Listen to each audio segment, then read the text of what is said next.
Cool. Okay. Well, we're going to take it kind of slow. The reason that we're, last time was scheduled for Friday and I was sick, and now we're scheduled for Friday this time. And today happens to be OPEX is because, as you guys have probably noticed, we've done these on FOMCs. They're always almost like really terrible days to trade. So the downside of that is that we may not be able to see as much cool stuff in terms of what there is today. The upside is that we're not taking up anybody's trading day, not one of my trading days. And what I actually did is I took a lot of screenshots of mostly from Orderflow from yesterday. So if you guys are interested, if you go into the education channel, there's like a whole, I guess, sub-channel of educational Orderflow samples. And those are going to be a lot of the ones that I'm going through today. But we're 5 minutes in, so, let's get started actually. And I'm actually going to start at the options profile. The reason for that, the stream is going to be uploaded after. The reason that I'm going to start at the options profile is because everything that we're doing in the order flow tabs comes from here, right? So this is all 0D DTE options, right? Which we're using our classification on, meaning that we're classifying buys versus sells. A lot of this will be old news to everybody, so I apologize to you, but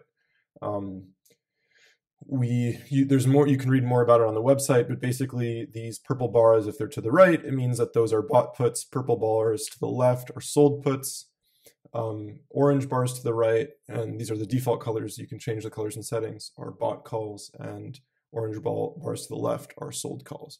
So just very broad overview, you can see that today has been, a very low volatility day, relatively speaking. And so there's a ton of sold puts underneath us and sold calls above us on SPX, which is very typical, right? They're selling volatility because volatility has been going down. It's a very profitable trade, even if sometimes you get caught. And so another thing to mention when we're looking at this is a measure which is orthogonal to open interest, right? So when the day starts, all of our, every single contract for us starts at 0, right? So there's nothing on the books. And then as soon as, the first transaction comes in, we start classifying. And then that classification, it adds up over the course of the day, and then we end up with something like this where you can point at these 4,500 puts and say, oh wow, okay, they're long approximately 5,400 of them, right? And so this is only for 0 DTE, and eventually we're going to actually start to incorporate more expiries because the order flow classification algorithm is quite robust, so we can apply it to more expiries. But for right now, we're doing 0 DTE because, that's where most of the options volume is. Okay, cool. So once you guys have that in your head, the next thing to say is that every single measure in order flow is derived in some manner from this. So let me actually hop over there now. All right. So I'm going to start here. We're going to start with these three. Let me just get them scaled up a little bit.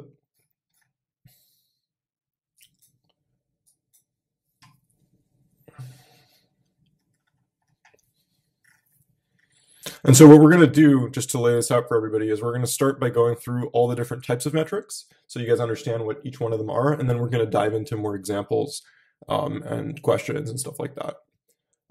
So DEX order flow is potentially one of the simplest metrics because all it's doing is it's saying, let me take an options transaction that just took place and then see what the delta value of that options transaction was.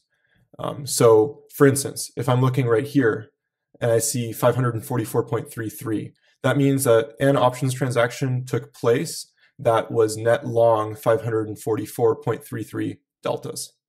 It's that simple, right? And here I can say an options transaction took place at this moment in time that was net short 908.28 deltas. That's all DEX order flow is doing. So for instance, and actually let me get on the website here so that you guys can see where, if you forget or something like that. I mean, if you go to resources and you go to docs, right? and then you go down to here, time-based charts. I put all the equations on here for everybody. So for instance, DEX order flow, you can see that it's bullish volume times DEX minus bearish volume times DEX. DEX in this case is delta exposure, which is literally just the delta of the contract multiplied by the number of contracts. And then up here we say, you know, bullish volume is a long call or a short put, right? Because if you sell a put, that's essentially a long delta. If you buy a call, that's a long delta. Bearish volume is a short call and a long put, because if you sell a call, that's negative delta. And if you buy a put, that's also negative delta. So we are putting that all together into one metric right here, so that when you look over and you see, wow, there was a really big transaction here, okay, that means that somebody just used options in order to get net short, whatever this is, right? 900 deltas. Yeah, so to simplify it, RYD, yeah, absolutely. So like if it's a bar that's going down, it means that it's bearish order flow, and if it's a bar going up, it means that it was a buy, it's bullish order flow, right? And this is all in terms of delta, right? And then when you move down to GEX order flow, we're looking at something really similar, except the difference here is that we have this issue, right, with delta order flow, which is that, like, let's say that there's a big transaction in the money options, right? And those in the money options are something like a 60 and 80 delta, something like that. A lot of times, especially on SPX, and I'm going to get into this a little bit more later, but depending on the ticker, a lot of times transactions using in the money options are actually used in tandem with other products in order to exit a situation or something like that. And so if you really want to detect transactions that have a lot of conviction behind them, you want to give more weight to cases in which somebody is targeting let's say a 45, a 35 delta option, something that's slightly out of the money, and especially cases in which they're buying it, because selling an option is kind of going to make you, especially 0DT, is going to make you money most of the time, as those options decay into the end of the day, so long as you're not completely wrong about direction. But when you buy an option, you really have to have conviction, and especially if you buy an out of the money option, you have to have conviction. And so what GEX order flow does is basically the same thing as DEX order flow, except that in this particular case, we're multiplying the options transacted by their gamma, right? So it means it's basically going to tell us, okay, are people looking for convexity, right? Are people looking for a crazy move in this direction or that direction? So I'm just going to point to one just to give you an example, like the way that I think about reading these charts. I usually will look at DEX order flow, GEX order flow, and convexity order flow together.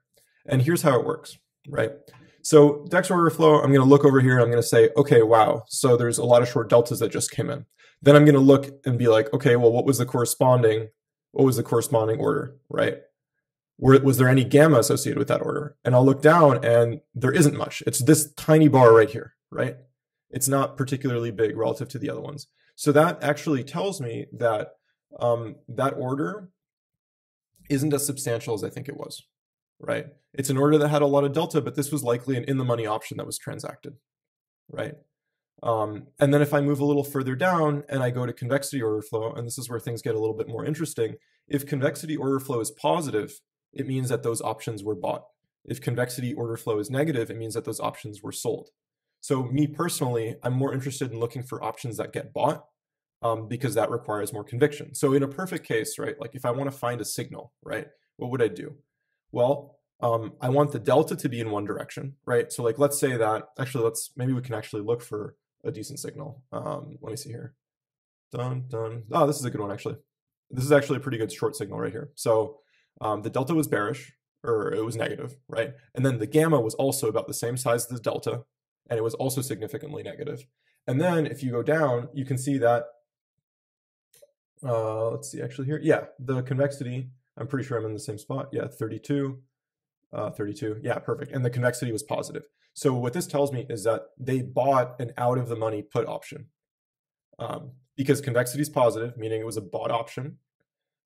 DEX is negative, right? Which means that they shorted the market. And GEX is also negative and of a corresponding size, meaning that they purchased a convex option, right? So all of a sudden, all these three things line up, and I'm like, okay, cool. I know that a big transaction happened here. that was overall short the market, right? And so you can start to play with this a little bit, right? But it does require a little bit. That's why like the order flow tab, right, is a little bit more advanced, because it requires an understanding of, you know, what all these Greeks mean. All right.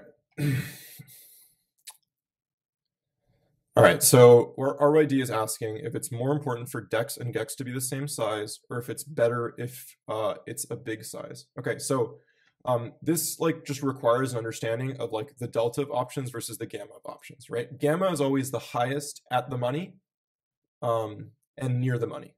And delta, at least right for an in the money call, has a very high delta, and an in the money put has a very, I guess, low negative delta, meaning their deltas approach 1.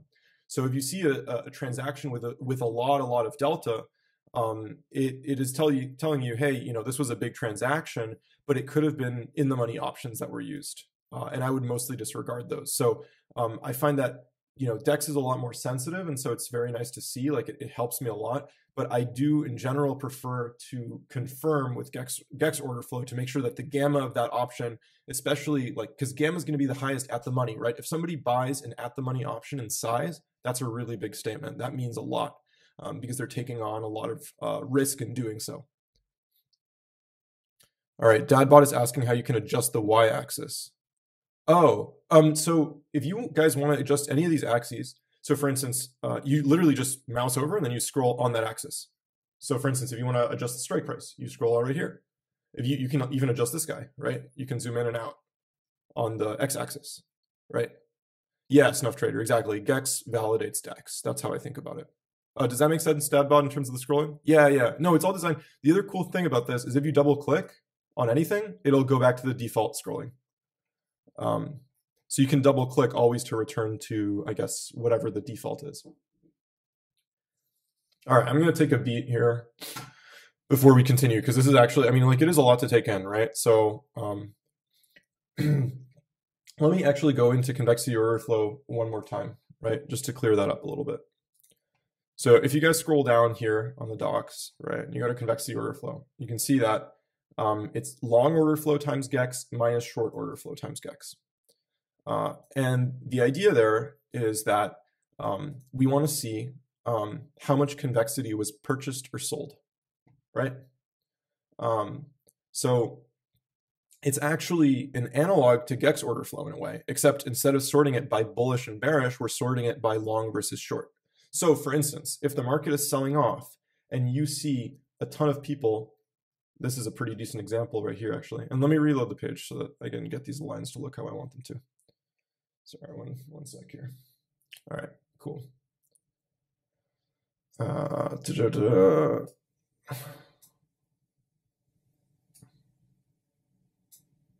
Okay. I'm trying to see if there are good examples. Like I said, today is definitely not the best day for this, but that's fine.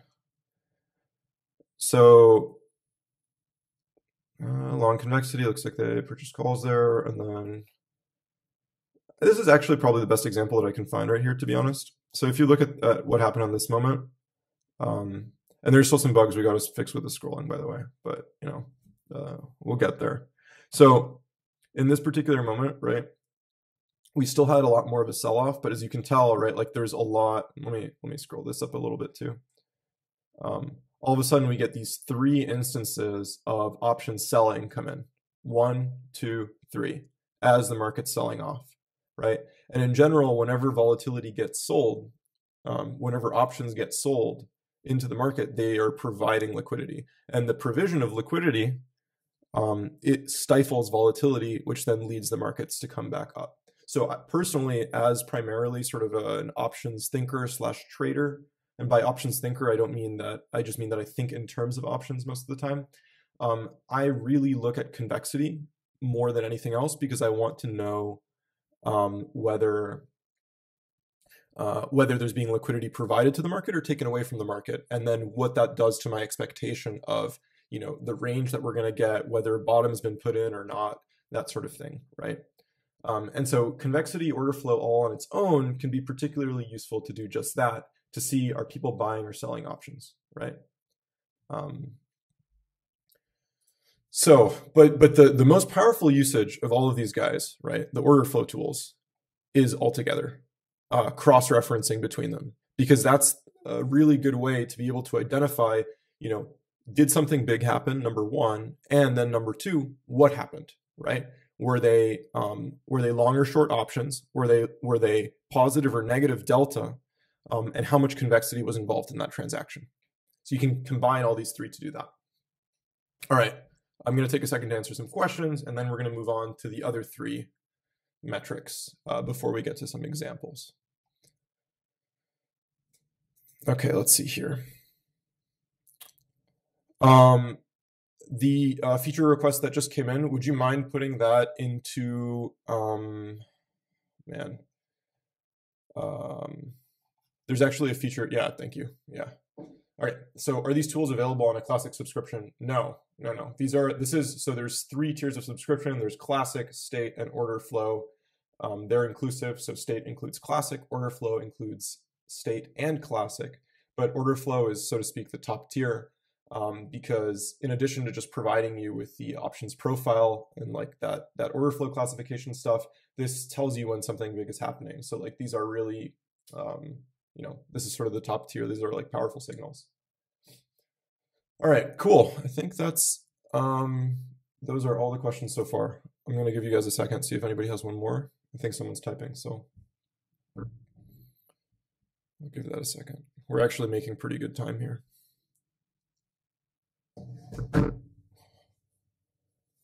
And meanwhile, I'll switch it over to our net measures.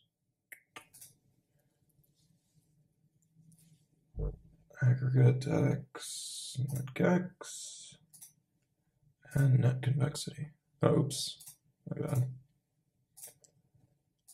No.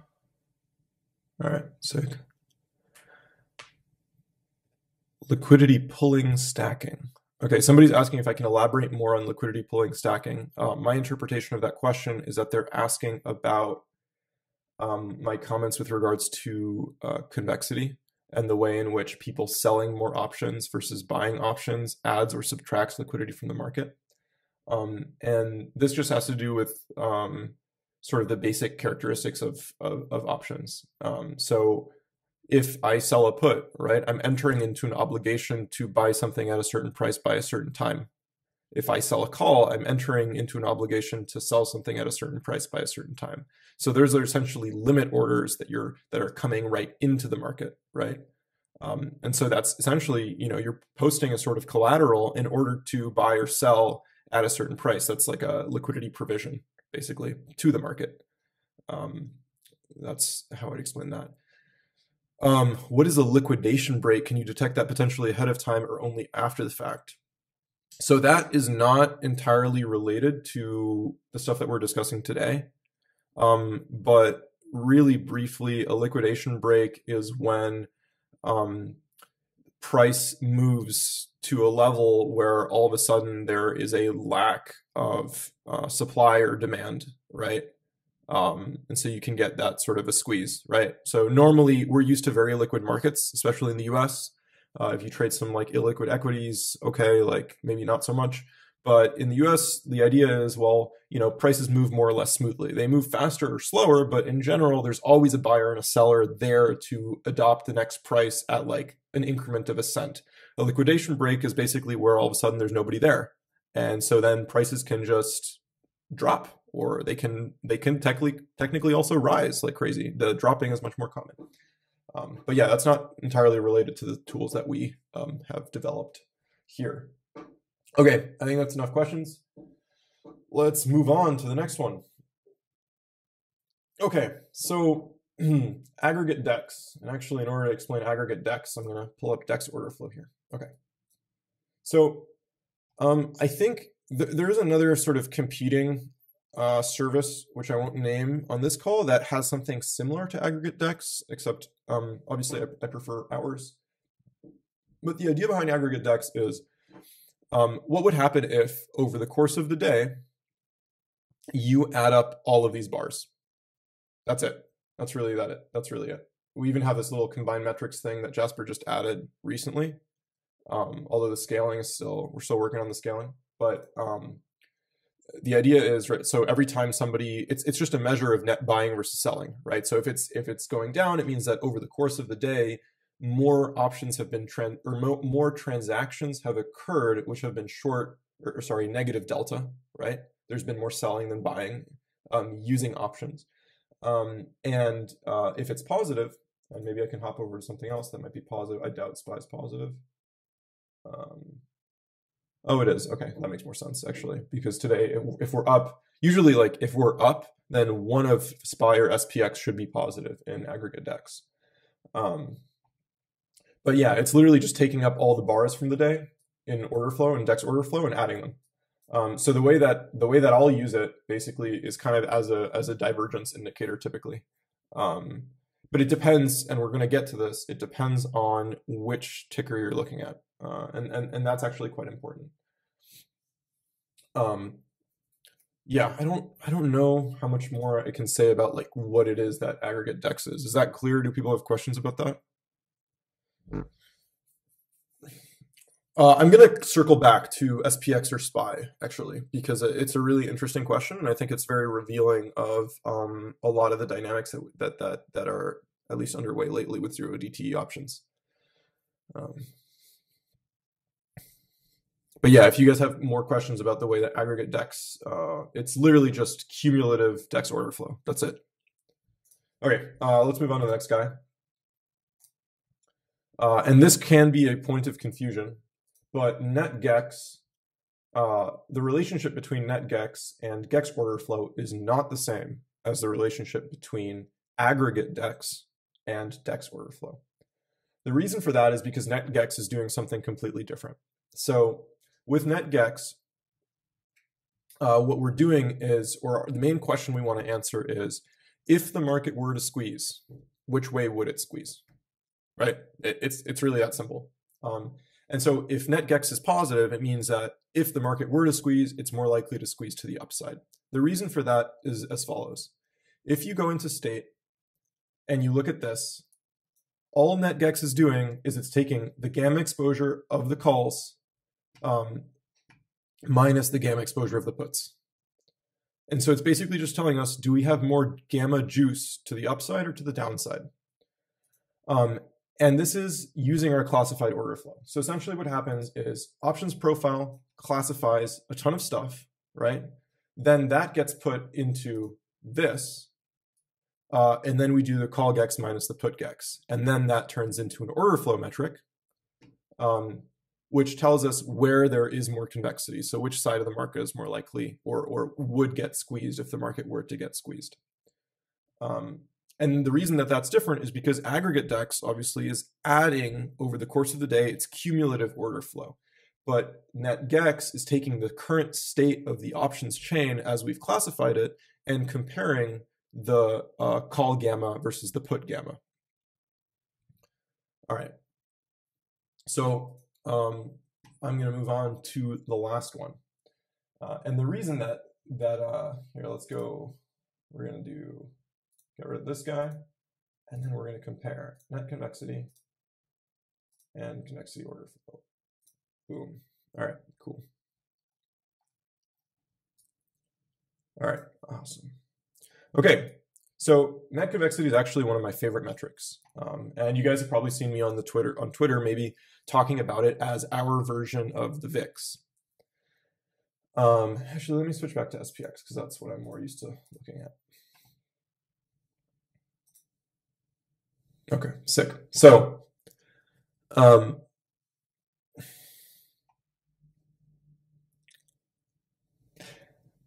here's why it's kind of like our version of the VIX.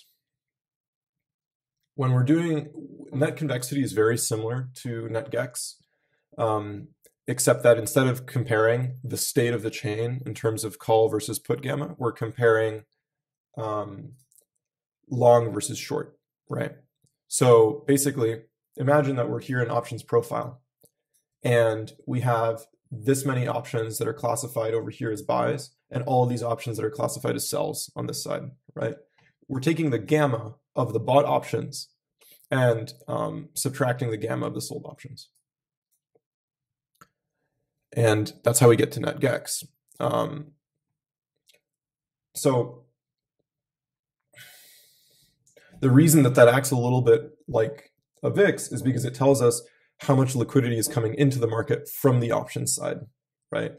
And so, for instance, like here, I can say that there's more like sold gamma, so more sold options in terms of their gex than bought options. And then when we get up to here, I can say, okay, there's more bought options than sold options, and so forth. And so that's why, right, like net convexity and net gex are analogs, right? Because they're both looking at the state of the chain, except net gex is looking at the state of the chain in terms of gamma as, right, like call gex minus put gex, and net convexity is looking at the state of the chain in terms of long versus short options, bought options versus sold options. And it's doing, you know, bought gamma minus sold gamma. So yeah, that's actually all 6 of the metrics, I think. Yeah, we've done all of those, which is great because that's half hour, so that's perfect. So somebody just asked a question. I'm going to do a couple more questions now. A question related to options. Is there any range hours where the options lose value due to theta? Options are always losing value due to theta so long as you're long an option. And if it's not in the money. So any out of the money long option that you own is going to be losing value due to theta.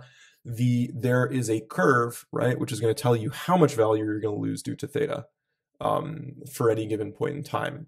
You can just look at the theta of the particular option to get a sense for that.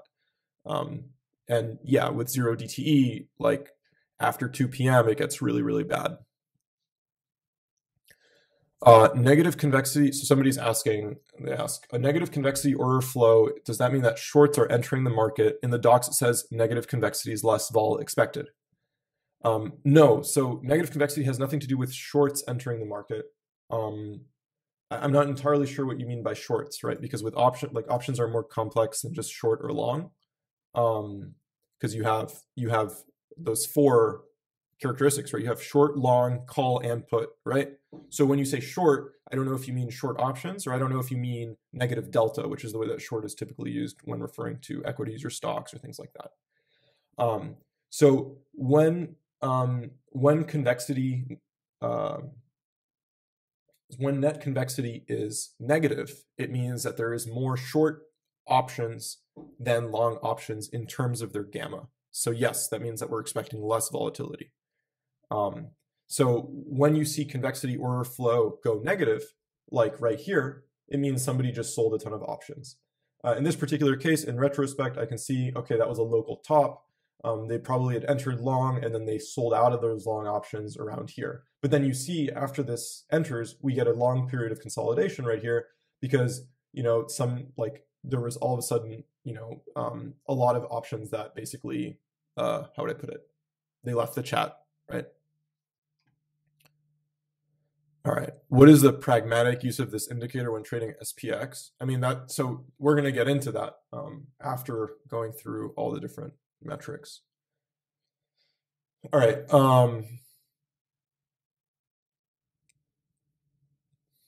Yeah, that's pretty close to right, Sachin. Yeah.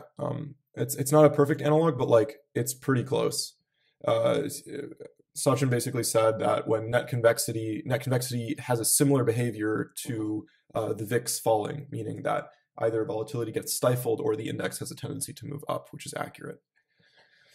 Freddie's asking, for most directional trades, which combination of those tools would you think gives the best view? So I think it really depends on what you mean by a directional trade. So for me, like I'm mainly a scalper. And I don't necessarily use these for my scalp entries. What I do like to do actually is I like to keep net convexity up and I like to keep aggregate dex up. And the reason for that is because I want to get sort of a sense for generally what the market is, or I guess what the options market is doing. I kind of use it as a way to gauge options market sentiment, right? So for instance, right now, I can see that net convexity is spiking a ton, right? And so actually, let me check on the And where are we? We're close to 230, which actually makes sense. So, I mean, I would anticipate that we're going to break out of this range soon, basically. So I would be a little careful, for instance, if I were selling options in this environment because nobody else is selling options, which is a little bit scary. And then with aggregate DEX, I can tell that it's climbing. So it's been climbing, right? It's finally started to climb on SPX. So I would favor a move to the upside, for instance. So I kind of use that just to get a general bias personally. But I also know a lot of people that I do also like the order flow ones, but mainly I use them in order to exit trades. So for instance, if I see something crazy come in, I'll be like, okay, something's going on. You know, maybe I should be a little careful here. But I'm going to get more into that in a bit when we go into SPX versus SPY and then different tickers and stuff like that. Okay, Ak is asking, have you considered weighting the volume of ES futures against the deltas of the SPX options traded to attempt to cancel out immediate hedges or directional hedges? Yes, I've considered it. Also, it's hard, but it's not completely off the table. It's just hard. Although I guess if the timestamps are identical, it's kind of hard because like a lot of times there's a little bit of a lag, right? It's like there was actually a pretty cool instance today where I saw a short come in with DEX order flow, GEX order flow, and on footprint on ES, and it was around 4,000 lots, and they all came in at once. It was pretty cool. Yeah, no, a ratio is not a bad idea. I think we probably could do some ratio. All right, since we've kind of gone over those, let's go into the examples because I think the examples will be a little more helpful. And so what I've done actually here is I put together these like tab groups. So these guys are from November 15th. And let me see, actually, let's start with SPY, right? So this is 2 days ago, right?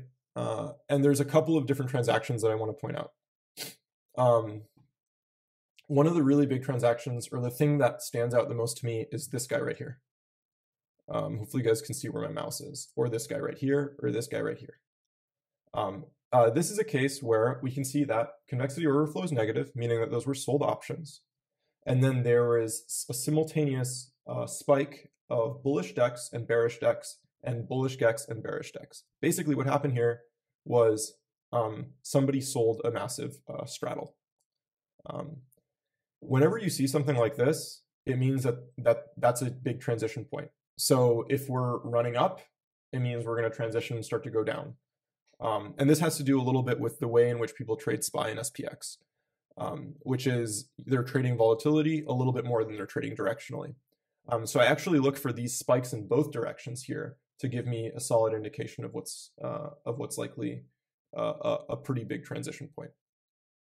I think that's the only reason I really wanted that one.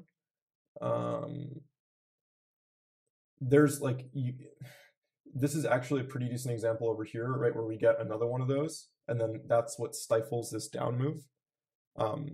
So like there are good ways to find pivots and transitions. Like a lot of times, I wish I could zoom in here, because what you can see is that, right, sometimes, like a lot of times the moves that are associated with these things are happening, it's like 4 points or something like that, right? It's like a relatively small fluctuation, but it's very nicely tuned up. And like if you get onto these, the nice thing about it, and we still have to fix a little bit of that scaling, but the nice thing about it is like you can actually start to see, for instance, like, okay, this was a short right here on SPX, and then price moved down a little bit, right? And then there was a short on SPX right here, boom, price moved down a little bit, right? There was a short here, it moved down just a little bit, and then it went right back up. So it's not like a flag the straddles. Yeah, that's a good idea. We could flag the straddles. The straddles are pretty cool. So if a short massive straddle is sold, it just means that price is about to pivot. So we're going to switch direction. I don't know whether we're going up or down or whatever.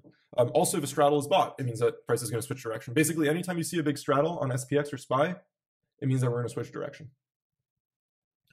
And you guys can ask Ak if you want to know why, because he has a pretty good handle on that.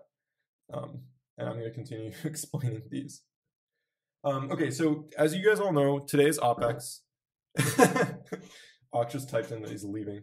Okay, anyway, as you guys know, today's OPEX, which means that, you know, a lot of these things are very messy because for those of you who don't know, OPEX is the day where options, the monthly options, which are the most voluminous ones, right? There's an expiry, they get moved, rotated out to the next month. So there's a lot of transactions coming through. There's a lot of volume. There's a ton of stuff going on. So it's very, very noisy, which is why I have these screenshots from the 15th. But this is a very typical case of net convexity, where, like I'm saying, we're selling off at the beginning of the day on SPX, but net convexity is also dropping, meaning that they're selling options and selling puts most likely. And then as net convexity drops, boom, we get a squeeze. That makes a lot of sense because liquidity is being provided to the market. Now, as soon as net convexity stops dropping over here, is like, it's actually only halfway into the squeeze, right? The squeeze continues a bit more, but then it gets completely stifled. And when that convexity starts running back up is when, oh, we don't go any higher, right? This is just staying around here. It's just staying around here. It comes back up and then like we sell off. And then this is also a very nice example right here where we sold off, but net convexity actually came down into it, meaning that there were options being sold. And so price started to run back up. But then net convexity came up and so then we sold off again. So it's like, this is just a very powerful way to see liquidity entering or leaving the market by way of options, which is why I talk about it a little bit like a VIX. And so this for like, let's say that I'm in a futures position or something like that.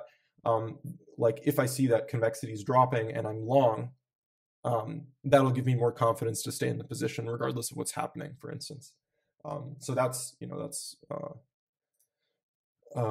one way to use that. I think I already went through these guys. Okay, yeah, awesome. So that means that we're done with this tab group and we can move on to the next one. All right. It's time to talk a little bit about the difference between SPY and SPX, which people were asking about earlier. SPX usually gets traded because obviously the notional of contracts is much more significant. It'll get traded by traders with much more capital and more elaborate strategies, let's say. So I look at SPX more like a volatility product. And honestly, I could host a whole live stream just on how to read SPX because it's not so much about where it's going. It's about what the ranges are, whether that range is expanding or contracting, et cetera, et cetera. So if you're primarily a directional trader and you don't want to think in terms of volatility and options, I would suggest that you stick to SPY or QQQ. Those are going to be much, much clearer in terms of directional moves getting forecasted, and you won't see things like this. All of a sudden you're like, oh, wow, okay. And granted, today's OPEX, right? But here you're looking at it, you're like, well, they just bought. Why did it go down? Well, it's because a lot of times there are contravening futures positions in SPX, which are doing something else.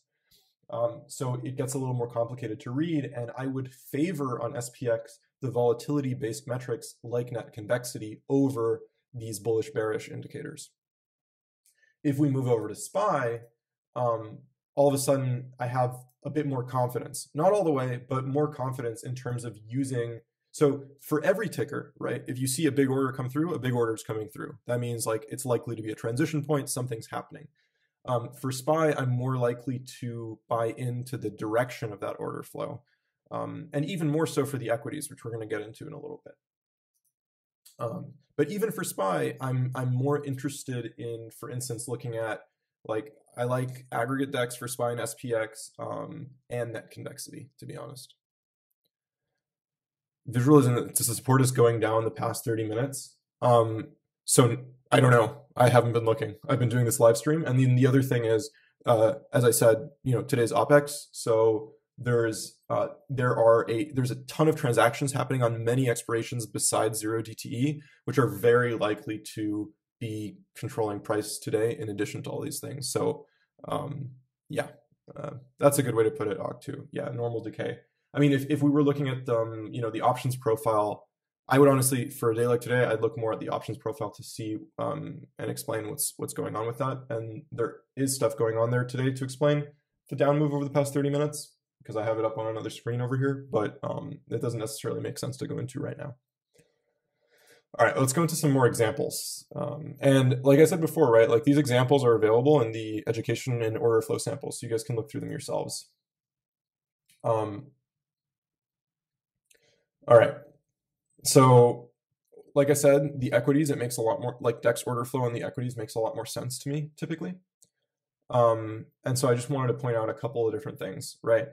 You know, right here, we get a buy, run up, we get a sell right there, run down.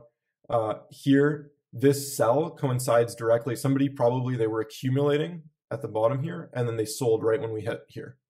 And then that stifles price movement, right? And we just have this like retracement here. Similarly here, right? Like you get a massive sell, and then that triggers a bit more of a sell. Again, these are small movements. Like this is designed for intraday trading primarily. Eventually, maybe we'll move on to more than intraday trading, but like that's really what this is about. Here also, we get two massive buys next to each other. And then that kind of gives us the action for the close. Those are things I like to see, right? Like if I get multiple transactions that come in, here's one of those straddles that we talked about, where it's like bullish and bearish at the same time, boom, marks an inflection point. Much cleaner. Like it's always surprising to me. I don't trade equities, but when I look over at the equities, they're typically much cleaner. Here's the same. Yeah, it's also Apple on the 16th, and you can see, okay, this was a big order because it was DEX and GEX. No convexity, paradoxically, which would mean that it was both long and short options that were used, so it was a synthetic. But I guess that's a little bit more elaborate. Yeah, okay, cool. Apple's done. All right, let's move on to Tesla. This is aggregate DEX on Tesla, right? So you can see, for instance, this is my favorite moment of this day, right? Right here. So all of a sudden we're consolidating. Everybody thinks, you know, maybe the downside is over, and then bam, you just get a massive drop in aggregate DEX, meaning somebody just sold or got short via options, and boom, you get continued downside. That's what this thing is really good at. When all of a sudden everything seems like it's stable, and then you get a big move in the options market, and then all of a sudden you're like, okay, I think I know what's coming, right? And you're able to get position for it too. So yeah. Let me move on to the next one. I think that's why I had that one up. These are all from the same day, by the way. Like I'm just, you know, grabbing together a lot of examples. Here's the same example, but on DEX order flow, right? Where Tesla, this is November 16th. So it was yesterday on Tesla. Here's the same thing that happened, right? DEX order flow did this, and then if you look over and you look at aggregate DEX, it did that. So you can tell that the scale of that transaction, that was huge, right? It's just like boom, relative to what was going on during the rest of the day. And here you can do that comparison that I was talking about, where you're like, okay, DEX order flow, okay, negative. Then you look at GEX order flow, you're like, okay, that was a lot of GEX, and then boom. So I can tell actually these were sold calls because it was a negative convexity order flow transaction. So they sold a ton of calls right there. All right, I don't know if there was anything else that I wanted to look for on this guy. That was the main one. So actually we can move on, which is great. Making great progress here. All right, why did I have this guy here? Oh, yeah. So I think the reason I pulled this up is because what I wanted to say is, right, just because like price does not necessarily need to follow aggregate DEX, right? Aggregate DEX tells us what people are doing. So in this particular case, I'd say that, I don't know if I have, okay, yeah. Okay, so as Amazon was pumping off the open, I think probably it was calls getting monetized here, and then for the rest of the day, we do absolutely nothing, right? So for instance, like if you're long Amazon and it's squeezing, I wouldn't necessarily say, okay, like aggregate DEX is gonna tell me exactly where this is gonna go, but it is gonna tell you that in general, the options market is not participating in this move. So this squeeze is not going to last for very long, which is exactly what happened. It stabilized for the entire rest of the day, right? I'll keep that open because it seems like somebody's typing a question. But this is the other thing I wanted to point out. Look at this order flow that comes in right at the open on Amazon. So this to me was the precursor to this giant squeeze. And then everything got there wasn't necessarily, yeah, I know I'm jealous of equities too, right? Like they're so much easier to read. It's kind of insane. There wasn't necessarily a ton of delta to that transaction, but there was a ton of gamma. So, and then as over the course of the rally, they were monetizing it. So again, like it's useful to see these things in tandem because then you can really get a sense for what's actually going on. And so this was, right, this was the initial order, boom, they bought, and then starts to rally, monetize, monetize, monetize, monetize. And then the movement is stifled for the rest of the day because we don't, if we look over here, right, we don't actually get much more juice. All right, boom, boom. Oh, this was another one actually. This is literally the same day. This is all the same day on Amazon, right? But what I liked about this one was you can see very clearly on NetGex, oh, like we're topping out. Same as with aggregate DEX, right? It's like, okay, we rallied, boom, we're topping out. And the signal comes before it actually tops out. So this basically means that there wasn't much call GEX. Like they were monetizing those calls. There wasn't much call GEX left in the tank to continue the squeeze. All right, that's Amazon. Oh, I like this one. Okay, here's for those of you who are jealous of equities, you know, here's more of a reason to be jealous. Oh man, I need a break. Trying to think. Well, I mean, this is kind of the same as that Tesla example, right? Where we just get a huge transaction here, and then it just leads us this sell-off. They don't necessarily always play out, right? Because we got potentially a huge transaction here. But the problem is that when this huge transaction came in, and this is something to think about, we were already selling off, right? So if we're already selling off and people are selling deltas, that doesn't necessarily tell me very much. But if we're holding steady and then I get a massive transaction of people getting short, that tells me something, right? Okay. Similar situation here, right? We're rising, we're rising, we're rising. NVIDIA, huge transaction. This is also the 16th. How's that? Oh, I guess the one I just did was the 15th. Massive transaction. That tells me, okay, I should probably get out. Similarly, when we're consolidating here and then all of a sudden aggregate DEX spikes, you're like, oh, maybe I should get long, right? And as long as aggregate DEX continues to move up, it's pretty good justification to get long. So this is like a beautiful case in which you had a perfect little entry right here, perfect exit right there, all using aggregate DEX. You don't have to think about too much, which is why equities are a little easier. This is the same thing, but it's just the order flow version of it. So you guys can see that, right? Like this is where that big, it's a double transaction. Those are always the best when you see them hit the tape twice. There are 2 bars here, boom, boom. Get another one here. And then you get 3 transactions exiting right here. So that's pretty useful. I don't think we need to go through this. Basically the same thing.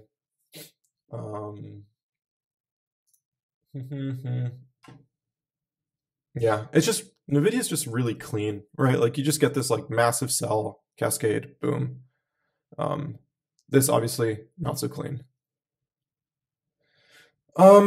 So I think in terms of selecting the order flow filter, that's a really good question. The way that the filter works is that it's basically taking the biggest transaction that day, and the biggest transaction that day is being set to 100%. And then here, let me hop back over here and switch to something like NVIDIA. Let's make this big. All right, cool. So the biggest transaction of the day is here, right? So if I set it to 100, only that transaction will be there. It's always a relative measure, right? Like relative to the other stuff that's happened that day. And so you can see that it's actually kind of logarithmic, right? Like the biggest transaction is often multiple times larger than the next biggest transaction. Or I guess, what is that, like Pareto distribution? I forget, whatever. But the point is that, so I usually will keep it set like somewhere around here. It just depends on like my trading frequency, right? It's like, what am I looking for?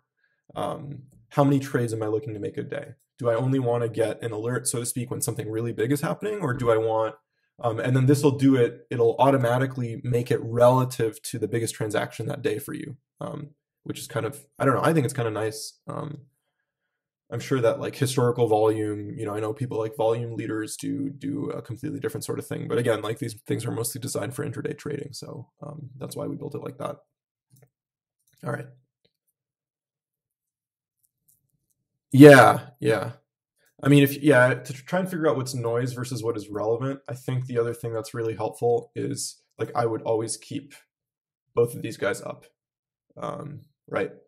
So like this guy, clear. Also, man, I should have just used NVIDIA. Look at this. Look at this buy, which is like confirmed on GEX, and then we get this ramp up right here, right? Look at this sell right here, which is also confirmed on GEX, and then we go move right down. Honestly, if you only looked at DEX and GEX order flow on NVIDIA, you'd probably just like, yeah, actually, I would recommend keeping the numbers the same between GEX and DEX. It's not, it doesn't matter like 1,000% because the filter is just gonna control what shows up. It doesn't control the magnitude that you see, right? But yeah, I think it does make sense, right? Because this is 25% and 25% over here as well. Okay, cool. Let's move on. Let me see if I have anything cool left. Oh yeah. We're almost an hour in, so I'm just gonna run through these really quickly and see if there's anything in particular that I really want to talk about. I think this was for the SPX and SPY comparison primarily that I had this.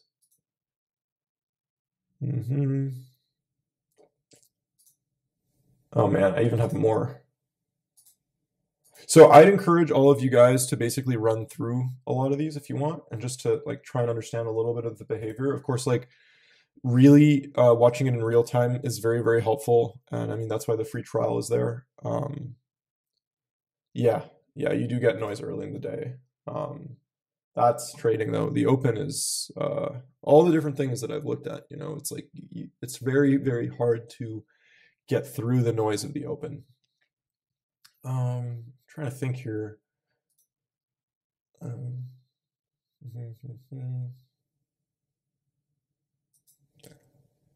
I may want to go into. This was actually pretty beautiful. See, sometimes DEX works really well on SPX.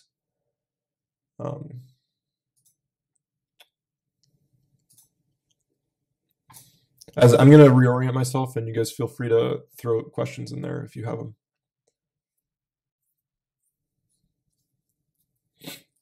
Oh, I know what this example was about. So this is actually a pretty nice scenario because if you have a case like this where all of a sudden DEX order flow starts climbing on SPX, right? And net convexity is high, that's telling me two things at the same time. It's telling me people are buying deltas using the options market. And in addition to that, they're buying it using long options, meaning that they're buying calls, right? So all of a sudden I have a setup where I'm like, oh, wow, people are consistently buying calls. Net convexity is high and aggregate DEX is high. So it's not going to tell you all the details, but like I was saying in answer to Freddie's question earlier, like if I'm trading futures and I want to bias, I'm like, should I be trading today from the long side or the short side? And I see this happening. I'm like, okay, if I trade from the long side, I'm much more likely to be able to catch runners. All right. Oh, I remember. Actually Jazz took this trade on the 16th at the end of the day, where net convexity started to dive into the close and we started to ramp up. Like that was a pretty nice, especially this guy right here. Boom, really nice little signal if you're just looking for some points on futures. Okay. Honestly, guys, I think we've mostly gone through everything.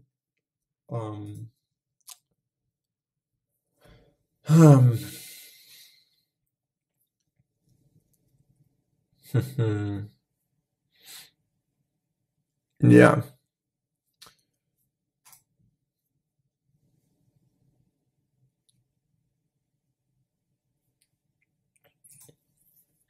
Yeah, so I mean, obviously, like anything, it takes screen time and practice, but you start to see things.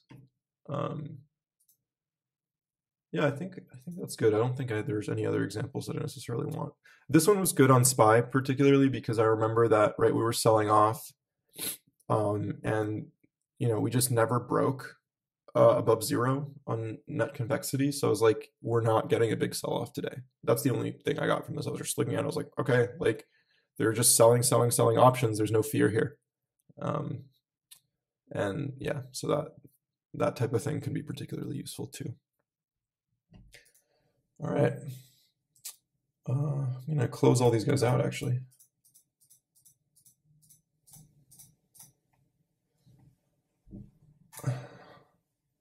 So the thing I want to mention in closing, and I'm at exactly an hour, so that's perfect, is that the reason that at least this was the thought process, right? Like we put together a tool, we design something, and then people use it in ways we don't even expect. So I'm not going to say that this is the way you should or need to use it. But the idea is when you're on SPX, for instance, and you're looking at the options profile, there is a ton of information here, a ton. And if you have the order flow tab, not only does it give you signals, but it tells you, this is like your map, right? Like this tells you where liquidity is. This tells you like where your stops should be, where other people's stops are, all that stuff, right? It's kind of like a massive, like we call it options profile because it's kind of like a volume profile. But the thing is, there's so much going on behind the scenes that if you don't have something like order flow, and I'm not saying you need it, you don't necessarily need it, but it can help you to identify when something big is happening somewhere. And then if you use the parts of order flow in tandem, you can say, okay, for instance, like here, I'm like, okay, somebody got short delta and it was GEX. And then I personally need, like, I take the convexity order flow and be like, okay, and it was a short option that came through. In other words, somebody sold calls here. Boom, boom, boom, somebody sold calls. Then I can move over back to state. And again, hopefully you have these on multiple screens. And you can be like, okay, where did they sell calls? And then you can use the dots to figure it out, right? And maybe that impacts your trading in some way or another. And so using all these things together, it's essentially a way to be able to monitor exactly what's going on without missing anything. So yeah, that's the idea. Yeah, Simon, I mean, yeah, I'm not saying like, how would I put it? Like, it's not for everybody. If you get it, if you like it, if it makes sense to you, maybe you try it, you see some things, you're like, wow, I caught something, right, that I wouldn't have caught otherwise, and that was valuable to me. Then, that's great. That's what it's made for. To be honest, me personally, because I mostly just trade futures, and I'm very, very used to reading this ladder, I usually am on options profile, and then I will check order flow for net convexity and aggregate DEX. That's what I like to do. But we have a lot of people that use the order flow stuff. Isam, the dots here tell you what the past values were. So for instance, if you were to have your mouse over here, this will tell you this is where it was 5 minutes ago, this is where it was 15 minutes ago, and that's where it was 30 minutes ago. And that's a way to see if strikes have been growing or shrinking. All right, here's what I think I'm gonna do. Because that was the whole educational section here, I'm gonna give you guys another 5 minutes to ask questions. And then after that, I'm gonna stop the recording, I'm gonna wrap it up, but I'll hang out in case more questions come up because I don't really have anything to do for the next hour anyway. So, and we can maybe comment the close like Ak was asking about. Yeah, why not? Why not? There's some other things I want to pull up though if we're going to do that because this is not the only thing that I want to be looking at.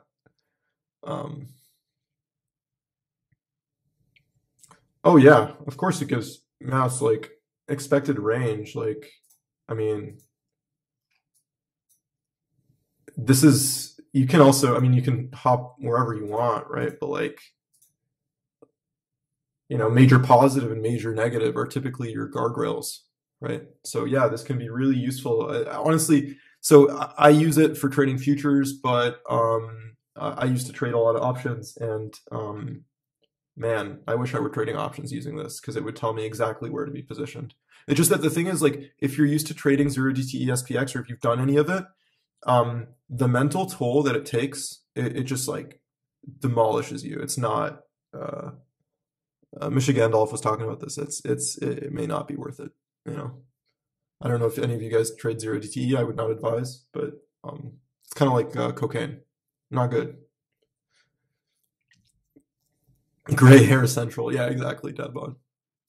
Yeah, also sorry guys if this was I'm sure this was very dense, you know. But you know, we got it all done in an hour. And you know, you got to be willing to get your hands a little dirty, I think, if you want that edge a little bit. I don't know.